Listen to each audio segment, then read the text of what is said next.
नमस्कार, स्वागत है आपका हमारे खास कार्यक्रम हमारे बिहार झारखंड में। मैं आपके साथ रवि राजपूत। वहीं मुख्यमंत्री नीतीश कुमार ने आज दो महत्वपूर्ण परियोजनाओं, एक जेपी गंगा पथ परियोजना के बचे हुए निर्माण कार्य और गंगा नदी पर निर्माणाधीन कच्ची दरगाह और विदपुर 6 लेन ग्रीनफील्ड पुल परियोजना के निर्माण कार्यों की प्रगति का जायजा लिया और अधिकारियों को तेजी से निर्णय और निर्माण कार्य के निर्देश दिए। मुख्यमंत्री जेपी गंगा पथ होते हुए गायघाट पहुंचे। वहां उन्होंने कराए जा रहे निर्माण कार्यों की प्रस्तुति की जानकारी ली।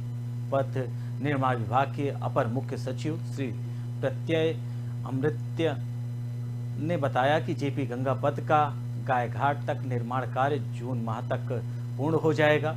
वहीं निरीक्षण के दौरान मुख्यमंत्री ने अधिकारियों को निर्देश देते हुए कहा कि पटना की आबादी बढ़ रही है, इसे ध्यान में रखते हुए जेपी गंगा पथ का निर्माण कार्य कराया जा रहा है। इससे इन लोगों को कहे कि इसको जल्दी से जल्दी काम करवा दीजिए, तो उसी के सिलसिले में आज भी हम आए हैं कि सारे लोग जो करने वाले सब है। सर 2017 में पूरा होना था इसे, हम 17 में पूरा नहीं होना था, शुरू हुआ किया गया। सर 21 में पूरा होना, 16 में शुरू हुआ, 21 में पूरा होना था। कोविड का दौर हो गया तो 2 साल तो एक अलग चीज है, लेकिन हम चाहते हैं कि इस साल हो जाता पूरा, तो इस साल कर दे या अगले साल के शुरुआती में 1-2 महीना के अंदर। आप तो सुन ही रहे थे, तो उसी तरह से इसको कर देंगे तो लोगों को इतनी सुविधा होगी आने जाने का। और आप देख रहे हैं ना जेपी गंगा पथ जो हम बनवा रहे हैं, यहाँ तक का देखिए कितना तेजी से हो जाएगा। बढ़ते हैं अगली खबर की ओर, जहां राष्ट्रीय जनता दल बिहार के कार्यक्रम के मुताबिक राजद अररिया द्वारा अनुमंडल स्तरीय अंबेडकर परिचर्चा का आयोजन किया गया। आपको बताते चले कि बिहार सरकार के शिक्षा मंत्री चंद्रशेखर, पूर्व सांसद सरफराज आलम, विधायक चंद्रहास चौपाल, पूर्व सांसद सुखदेव पासवान, पूर्व विधायक अनिल कुमार यादव ने संविधान निर्माता बाबा साहब भीमराव के अंबेडकर के तैल चित्र पर पुष्प अर्पित कर उन्हें श्रद्धांजलि अर्पित की। कार्यक्रम की अध्यक्षता जिला अध्यक्ष मनीष यादव और मंच संचालन रामनारायण विश्वास ने की। परिचर्चा कार्यक्रम में अररिया अनुमंडल के सभी प्रखंड के पंचायतों से प्रतिनिधि और अररिया नगर के वार्डों से राजद प्रतिनिधि भी भाग लिए हैं। अम्बेडकर जयंती का जो पखवाड़ा चल रहा है जी, उसी सिलसिला में हम लोगों के राष्ट्रीय जनता दल के राष्ट्रीय अध्यक्ष, गरीबों के मसीहा, मजलूमों की आवाज़ आदरणीय लालू प्रसाद यादव जी ने पहली बार एक शोध करके अंबेडकर परिचर्चा जी की शुरुआत की है और प्रदेश में 3 दिवसीय इसका कार्यक्रम हुआ। उसके बाद अनुमंडल स्तर पे पूरे बिहार में राष्ट्रीय जनता दल के सभी वरिष्ठ कार्यकर्ता, पार्टी के वरिष्ठ नेता को अंबेडकर परिचर्चा में प्रशिक्षित किया। बढ़ते हैं अगली खबर की ओर, जहां छपरा में आम के विवाद में उत्पन्न झगड़े में एक व्यक्ति ने पीट कर हत्या कर दी। वहीं आपको बता दें, घटना अमनौर थाना क्षेत्र के अमनौर सुल्तान परशुरामपुर से घटित हुआ है। लाठी डंडे की पिटाई से मौत के बाद पूरे गांव में अफरा तफरी का माहौल हो गया है। मारने और मरने वाले दोनों सहोदर भाई बताए जा रहे हैं। मृतक की पहचान मुनि राय पिता देवकी राय के रूप में हुआ है। मौत के बाद घटनास्थल पर पहुंची पुलिस द्वारा शव को कब्जे में लेकर पोस्टमार्टम के लिए छपरा सदर अस्पताल भेज दिया गया है। घटना रविवार दोपहर बाद घटित हुआ। फिलहाल गांव में तनाव की स्थिति बनी हुई है। घटना के बारे में जानकारी देते हुए मृतक के परिजनों ने बताया कि रविवार को दोपहर बाद आम के पेड़ पर लगे फल को छोटे बच्चों द्वारा डंडा मारकर तोड़ा जा रहा था। इसी बीच दूसरे पक्ष द्वारा मना किए जाने के बाद विवाद हो गया। आपसी विवाद देखते देखते मारपीट का रूप ले लिया और दोनों पक्षों में जमकर लाठी डंडे चले। इसी बीच मुनि राय के सर पर गंभीर चोट लग गई। चोट लगने के साथ ही घटनास्थल पर ही उसकी मृत्यु हो गई। दोनों पक्षों में पूर्व से ही भी जमीनी विवाद को लेकर झगड़ा चल रहा था, जिसको लेकर तनातनी थी। मौत के बाद गांव में अफरा तफरी का माहौल हो गया। स्थानीय लोगों की सूचना पर पहुंची पुलिस ने आरोपियों को गिरफ्तार कर लिया है।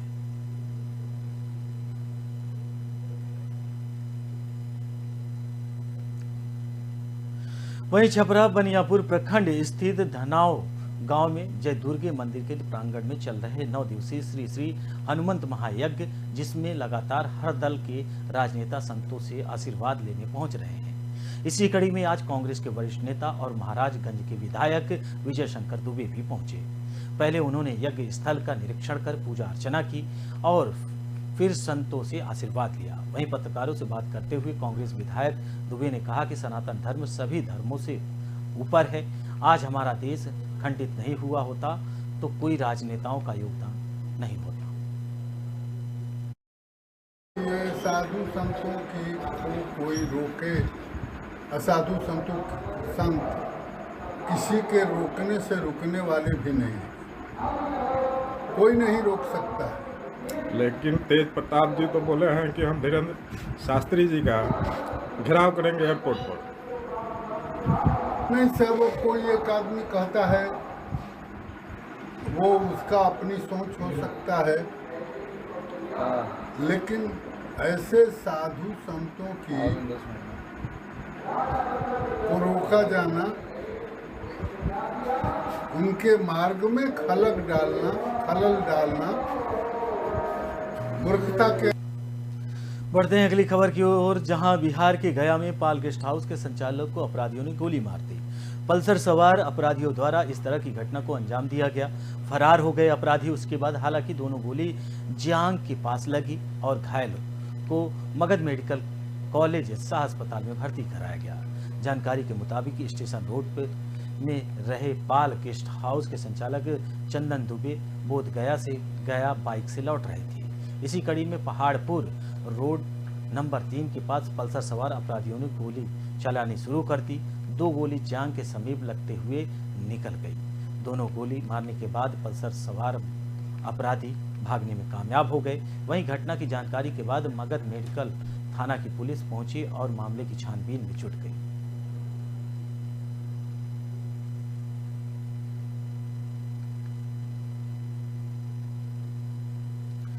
वहीं जेडीयू के मुख्य प्रवक्ता नीरज कुमार ने बीजेपी के प्रदेश अध्यक्ष सम्राट चौधरी के उस बयान पर पलटवार किया है जिसमें सम्राट चौधरी ने जेडीयू को पॉकेट का पार्टी बताकर हमला बोला है।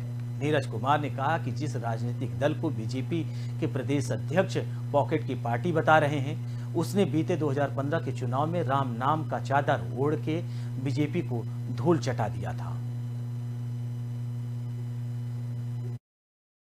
भाजपा के प्रदेश अध्यक्ष माननीय सम्राट चौधरी द्वारा एक राजनीतिक पार्टी के संदर्भ में की गई टिप्पणी की पॉकेट की पार्टी है। पॉकेट की पार्टी जिसको आप कह रहे हैं, उस पॉकेट की पार्टी ने 2015 के विधानसभा चुनाव में आपके राजनीति के रामनामा चादर ओढ़े हुए जो राजनीतिक दल है, भारतीय जनता पार्टी के शीर्षस्थ नेता आदरणीय नरेंद्र मोदी जी को ही चारों खाना चित कर दिया। जनता यह जानती है यह पॉकेट जो है वह 7 निश्चय के लिए है, और दूसरी तरफ जो राजनीति का रामनामा चादर ओढ़े हुए हैं वो अदानी का चादर है। तो अदानी के चादर और निश्चय के पॉकेट में अंतर जनता खूब अच्छी तरह से समझती और जानती है। वही बढ़ते हैं अगली खबर की ओर, जहां आईपीएल क्रिकेट के मैच इन दिनों देश में चल रहे हैं और ऐसे में इन मैचों पर सट्टा लगाने वालों का गिरोह भी एक्टिव हो जाता है।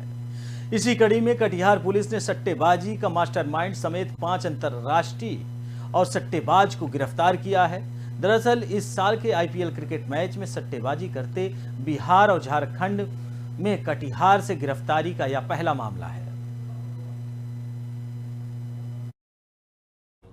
29/4 जो कल की रात्रि में सूचना मिली और कुछ पहले से भी सूचना मिल रही थी कि आईपीएल में सट्टेबाजी का धड़ल्ले से गुप्त रूप से कारोबार चल रहा है। तो इस संबंध में सहायक थाना को भी सूचना मिली थी और मुझको भी सूचना मिली थी, और मेरे द्वारा सहायक थाना अध्यक्ष अभी जो हैं आलोक कुमार, उनके नेतृत्व में टीम बनाई गई। उस टीम के द्वारा ललियाई में दुर्गा शाह को गिरफ्तार किया गया और वहाँ पे जो आईपीएल में सट्टाबाजी से संबंधित जो सामान था, लैपटॉप है, मोबाइल है, कैश है, वो बरामद किया गया। और उस समय जानकारी हुई कि ये मास्टरमाइंड है, लेकिन इनसे पूछताछ में और भी कई लोग। जिले भर में लगातार बेखौफ लुटेरों का तांडव मचा हुआ है। पिछले 5 दिनों में जिले के 5 घरों में डकैती की वारदात को अंजाम देकर लुटेरे जैसे मोतिहारी पुलिस को चैलेंज दे रहे हैं। बीते गुरुवार की रात जिले के भुलाई थाना क्षेत्र में धनंजय गुप्ता के घर में डकैतों ने जमकर और तोड़फोड़ मचाया। उनके घर में डकैतों ने करीब 50 लाख के जेवरात, नकदी व कई कीमती सामान चुरा ले गए। वहीं डकैतों की आपको बता दें कि सूचना पर पहुंची पुलिस ने जब फायरिंग की तो डकैतों ने पुलिस पर बम फेंक दिए। इससे पहले डकैतों ने जिले के घोड़ा सहन थाना क्षेत्र के डकैती की वारदात को अंजाम दिया। मामले का जब तक खुलासा भी नहीं हो पाया था, तब बीती रात दूसरी बार इसी थाना क्षेत्र के श्रीपुर गांव में पुलिस ने एक घर में तांडव मचाया। डकैतों में कुछ ही मिनटों में गहने व 2,08,000 की नकदी समेत 7 लाख की लूट कर चलते बने।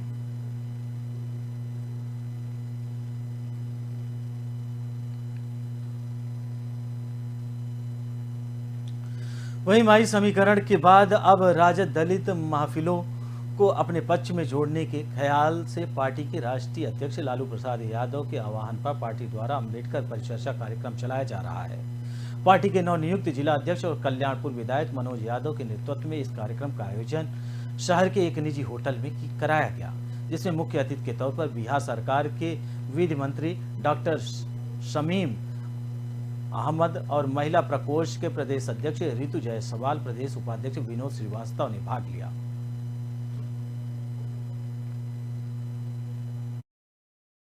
राष्ट्रीय जनता दल की तरफ से पूरे बिहार में अनुमंडलीय स्तर अम्बेडकर परिचर्चा का कार्यक्रम चल रहा है। यहाँ पे हमारे राष्ट्रीय अध्यक्ष माननीय श्री लालू प्रसाद यादव जी, माननीय उप मुख्यमंत्री तेजस्वी प्रसाद यादव जी के नेतृत्व में ये कार्यक्रम हो रहा है। यहाँ पे अम्बेडकर जी का जो विचार था और उन्होंने संविधान जो बनाया है जिससे भारत चल रहा है, इस संविधान के बारे में सारे लोग जागरूक हैं। जिस तरह से इसको हटाने की कोशिश हो रही है, अम्बेडकर जी पर परिचर्चा चल रहा है, उसी समय में हमको कमान भी राजद का मिला है और हम लोग पूरा सोच समझ के होश हवास में गांव-गांव में, ब्लॉक स्तर पर, पंचायत में, टोला तक हम लोग सबको ट्रेनिंग दे रहे हैं कि कैसे भाजपा के लोग जो लोग बैठे हुए हैं कैसे संविधान को ध्वस्त करना चाहते हैं, देश को निजीकरण के हाथों में ले जाना चाहते हैं। सब चीज़ को, रेल को, सेल को, हवाई जहाज को, सबको बेच रहा है, सब चीज़ पर कब्जा कर रहा है। कुछ खास लोगों का टीम है, वो लोग चाह रहा है कि देश पर कब्जा कर ले। वहीं बढ़ते हैं अगली खबर की ओर, जहां मुजफ्फरपुर में बीते दिनों अहियापुर थाना क्षेत्र के पटियासा चौक के पास गल्ला व्यवसायी राजा बाबू उर्फ नीलेश राज ने लूटपाट के मामले में अपराधियों ने गोली मारकर घायल कर दिया था, जिनका इलाज के दौरान मौत हो गई। वहीं वारदात सीसीटीवी में भी कैद हो गई थी। वहीं इस मामले का पुलिस ने सफलतापूर्वक खुलासा किया है। इस मामले में पुलिस ने एक अपराधी को दिल्ली से गिरफ्तार किया है। साथ ही इसे पूरे प्रकल्प में पुलिस ने हथियार, शराब और स्मैक भी जब्त किया है। देखिए, इस प्रेस कॉन्फ्रेंस के परिप्रेक्ष्य से आप लोग भलीभांति परिचित हैं। दिनांक 19 को अहियापुर थाना अंतर्गत पटियासा में जो घटना घटित हुई थी, जिसमें एक गल्ला व्यापारी नीलेश राज की लूट के क्रम में गोली मार दी गई थी और फिर उन्हें जख्मी हालत में मां जानकी अस्पताल में भर्ती कराया गया था, जहां उनका देहांत हो गया था। इस घटना के क्रम में अहियापुर थाना में कांड संख्या 444-23 ये दर्ज किया गया था और तब से लेकर टीएसपी टाउन के नेतृत्व में, अहियापुर थानाध्यक्ष भी यहाँ पर हैं, इनके नेतृत्व में तब से इस टीम ने साक्ष्य संकलन और तकनीकी अनुसंधान का कार्य प्रारंभ किया और इसके आधार पर पूर्व के जो अपराधकर्मी इस प्रकार की घटनाओं में संलिप्त रहे हैं, ऐसे लोगों पर हम लोगों ने जो टेक्निकल एविडेंस थे उसके आधार पर जीरो इन किया और कुछ ऐसे अपराधकर्मियों की पहचान की गई।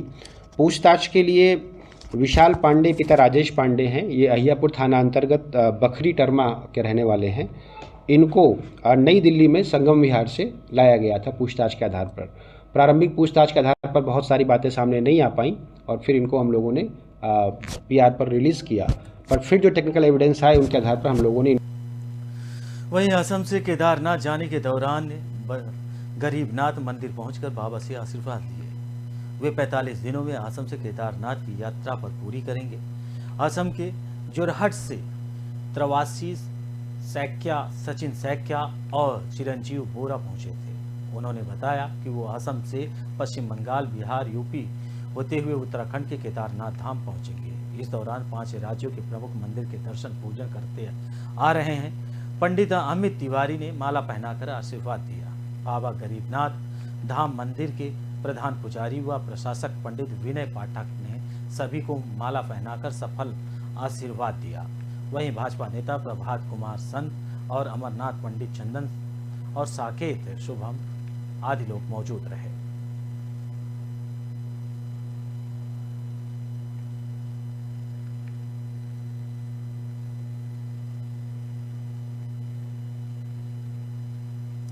आपको बता दें कि केदारनाथ धाम साइकिल ट्रेवलर के जरिए बाबा कर रहे हैं। वही तस्वीरों में आप देख सकते हैं कि उनके साथ कई ट्रेवलर हैं। लगातार असम से ये यात्रा उन्होंने शुरू की है। बिहार, उत्तर प्रदेश, उसके बाद वो उत्तराखंड में प्रवेश करेंगे। लगातार उनकी जो यात्रा है लगातार चल रही है।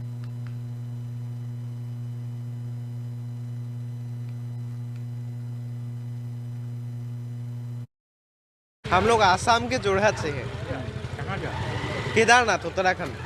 अच्छा, तो क्यों साइकिल क्या चीज़ से जा रहे हैं? साइकिल से। क्यों साइकिल से क्यों? साइकिल से पहली बात प्रदूषण नहीं होता है, उससे हमारी कुदरत की सुरक्षा होती है और हमारे शरीर भी अच्छा रहता है, कोई बीमारी वगैरह नहीं होती है, वही सब बात है। यात्री ये साइकिल यात्री आज शाम में मुझे देवी मंदिर में मिले, माता के दर्शन पूजन कर रहे थे और मैंने इनसे पूछा तो जो इन्होंने बताया वो आपको बड़ा ही आश्चर्य होगा कि यह लोग साइकिल की यात्रा करके 3200 किलोमीटर की यात्रा जो 45 दिन में पूरा करेंगे, माँ कामाख्या की धरती आसाम से केदारनाथ की धरती पे जाकर बाबा भोलेनाथ, बाबा केदारनाथ का दर्शन पूजन करेंगे। उसी क्रम में यह गरीबनाथ मंदिर मेरे आगरा पहिया लोग आए और मंदिर के प्रधान पुजारी और प्रशासक पंडित विनय पाठक जी ने इन सबों का। बढ़ते हैं अगली खबर की ओर, जहां राजधानी पटना में तेज आंधी, बारिश, तूफान और ओलावृष्टि के कारण पटना के ऐतिहासिक गांधी मैदान में 25 मार्च से 2 मई तक चलने वाले श्री भागवत कथा का पंडाल और भागवत कथा का कार्यालय सभी आंधी तूफान में गांधी मैदान में पंडाल धंस कर गिर गया। उस पंडाल में करीब 25 से 30 श्रद्धालु कथा सुनने के लिए बैठे हुए थे, लेकिन अचानक आंधी पानी तूफान आने के कारण पंडाल गिरने लगा तो श्रद्धालुओं ने दौड़ कर अपनी जान बचाई। लेकिन वहां पर कुछ श्रद्धालु का कहना है कि श्रद्धालुओं का हताहत होने की सूचना प्राप्त हुई, जिसके बाद श्रद्धालुओं को इस घटना के बाद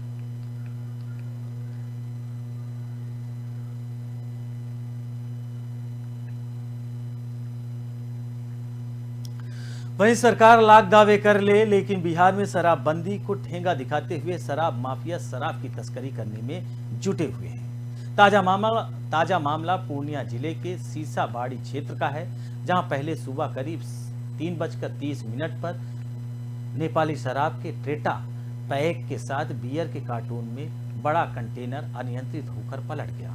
वहीं पहले तो जिनको सूचना मिली वह शराब लूटने में व्यस्त हो गए। इसके बाद कुछ स्थानीय लोगों के द्वारा पुलिस को सूचना दी गई। सूचना के बाद पूरे सूर्योदय के आसपास जब स्थानीय पुलिस पहुंची तो शराब कंटेनर की जांच पड़ताल शुरू की। वहीं आपको बता दें कि सलामत बचे कार्टून और बियर की बोतल को दूसरे ट्रक में लोड कर की प्रक्रिया आगे की जांच पुलिस ने शुरू कर दी।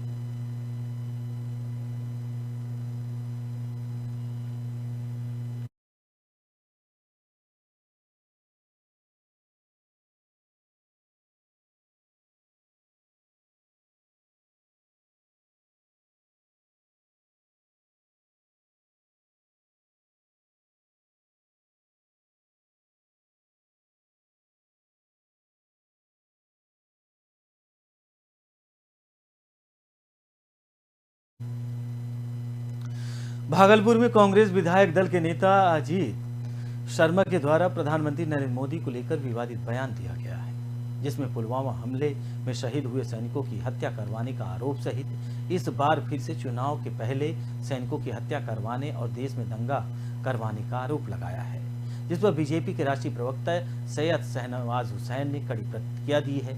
उन्होंने कहा है कि कांग्रेस पार्टी के अध्यक्ष मल्लिकार्जुन खड़गे जहां प्रधानमंत्री के खिलाफ विषैली भाषा का प्रयोग कर रहे हैं, उसी प्रकार पूरी कांग्रेस पार्टी के लोग प्रधानमंत्री के खिलाफ अपमानित भाषा का प्रयोग कर रहे हैं। इसका जवाब कर्नाटक के चुनाव में जनता देगी। वहीं उन्होंने कहा कि जो भी प्रधानमंत्री का अपमान करेगा और देश की सेना का अपमान करेगा, उसका जवाब देश की जनता देगी।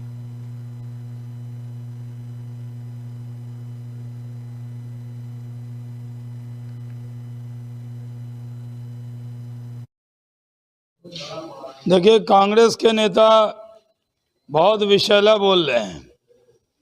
जिस तरह प्रधानमंत्री का अपमान जब उनके राष्ट्रीय अध्यक्ष मल्लिकार्जुन खड़गे ने प्रधानमंत्री को विषैला सांप बता दिया और पूरे कांग्रेसी भाषा की मर्यादा तोड़ रहे हैं, इसका जवाब कर्नाटक की जनता देने वाली है। और जो भी प्रधानमंत्री को गाली देगा, देश का अपमान करेगा, शहीदों का अपमान करेगा, उसको देश की। बढ़ते हैं अगली खबर की ओर, जहां खबर सुपौल से है, जहां त्रिवेणीगंज थाना क्षेत्र के मयूरवा में विद्युत प्रवाहित 11,440 वाट के तार के घर और दरवाजे पर गिरने से एक ही परिवार के करीब 10 लोग जख्मी हो गए। सभी जख्मियों को स्थानीय लोगों द्वारा त्रिवेणीगंज अनुमंडलीय अस्पताल इलाज के लिए भेज दिया गया है, जहां ड्यूटी पर तैनात चिकित्सक डॉक्टर श्रवण कुमार ने एक जख्मी महिला को बेहतर इलाज के लिए रेफर कर दिया। घटना के संबंध में स्थानीय लोगों के साथ जनप्रतिनिधियों ने बताया कि मयूरवा वार्ड नंबर 2 में आज संध्या हल्की बारिश में वज्रपात के झटके के विद्युत प्रवाहित 11,440 वाट तार स्थानीय निवासी देवनारायण यादव के घर और दरवाजे पर गिरने से घटना घटी। सभी जख्मी एक ही परिवार के सदस्य हैं। पीड़ित गृह स्वामी देवनारायण यादव की बेटी की शादी कल होने वाली है। यहाँ जो आए हैं 1.25 घंटा हो गया सर, करीब डॉक्टर का व्यवस्था है, बिजली का व्यवस्था है। जो पेशेंट सीरियस था, डॉक्टर की कमी देखते हुए वो दोनों को हम यहाँ से तो प्राइवेट में भेज दिए हैं। क्या मयूरवा 2 नंबर वार्ड में 10 आदमी को तार, एक तो जेई की लापरवाही से हर जगह तार वैसे डायरेक्ट कर करके छोड़ दिया है, इसलिए लाइन तार गल के गिर गया, इसी में लग गया है। इलेक्ट्रिक शॉक का पेशेंट आया है, इसमें कि 2 महिला और 3 बच्चा है। सभी का इलाज चल रहा है। एक को इसमें से रेफर किया जा रहा है। बहुत ज़्यादा गंभीर नहीं है, लेकिन फिर भी इसको भेजना। तो हमारे बिहार झारखंड में आपके साथ फिलहाल इतना ही। बाकी देश दुनिया की तमाम बड़ी खबरों से जुड़ने के लिए देखते रहिए ओंकार न्यूज। नमस्कार।